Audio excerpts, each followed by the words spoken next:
Today, I'm proud to be with some of our finest here at the Charlotte Fire Department to build on our commitment. The first is Senate Bill 37. Today, the University of North Carolina system and our North Carolina Community Colleges waive tuition for survivors of law enforcement officers, firefighters, volunteer firefighters, or rescue squad workers who were killed in the line of duty or who were totally disabled in the line of duty. Today, we continue to build upon that commitment, supporting families of fallen officers, firefighters, volunteers, and first responders. Today, through Senate Bill 37, we are extending the tuition waiver to children whose legal guardians or legal custodians are law enforcement officers, firefighters, volunteer firefighters, or rescue squad members who are killed or totally disabled in the line of duty. In addition to signing this important legislation to support the families of fallen officers and first responders, I am proud also to sign legislation supporting our National Guard members. And we're going to do everything we can to support our National Guard, and as their commander, I'm going to do everything I can to support them. I'm proud that our budget increased funding by 10% to bring tuition assistance for active members of our National Guard to $2.1 million. This program helps our citizen soldiers further their education and skills and assistance that they have earned. This benefit is available to Guard members working toward a technical, community college, university, or graduate degree. House Bill 709 expands this tuition assistance for National Guard members who are also seeking a graduate certificate. Graduate certificates usually require a shorter period of time to acquire, meaning our active National Guard members can get assistance in attaining higher education at a quicker pace that can help them get jobs and skills faster.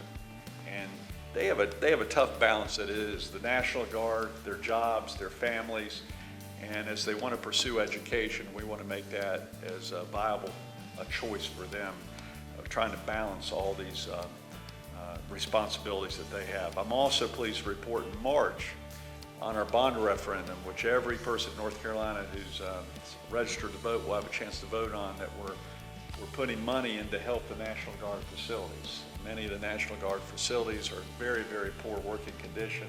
They aren't suitable for the men and women that are risking their lives, and so we're repairing and fixing about 4 or 5 different National Guard's facilities throughout North Carolina because they deserve it. And it's also a good deal for the taxpayers because it's not if they need to be repaired, it's when. And the longer we wait, the more expensive it's going to be for the taxpayers of North Carolina. The third piece of legislation I'd like to sign today pertains to the North Carolina Military Affairs Commission. What we've done regarding the military, I'm very, very proud of during the last 3 years. We've in-state college tuition for men and women coming back home from Afghanistan and Iraq, even though they're not residents of North Carolina. We've provided ways to bypass unnecessary education and training when those men and women already have the skills. For example, if you could drive a truck under fire in Afghanistan, I don't think you need to go through new truck driver training in North Carolina to get truck certification. You ought to be able to bypass those rules. If you can do it in Afghanistan under fire, I think you could drive a truck in North Carolina. These are the kind of the common sense things that we're trying to do to help members of our military. The commission that I'm talking about is the Military Affairs Commission. It's charged with providing advice, counsel, and recommendations to me, the General Assembly, and other state agencies on issues pertaining to the North Carolina military installations and the National Guard. Currently, the commission has 21 voting members, and what we're doing is adding 2 members to this board. A current or retired member of the North Carolina National Guard. Doesn't that make sense that we have someone from the National Guard on this Military Affairs Commission? And second, a current or retired member of a reserve component of the Air Force, Army, Navy, or Marines. This adds further input and ideas to help all members of the military in North Carolina, including our Guard and including the reserves of those wonderful branches of the military. We're going to do everything we can to protect those who protect us.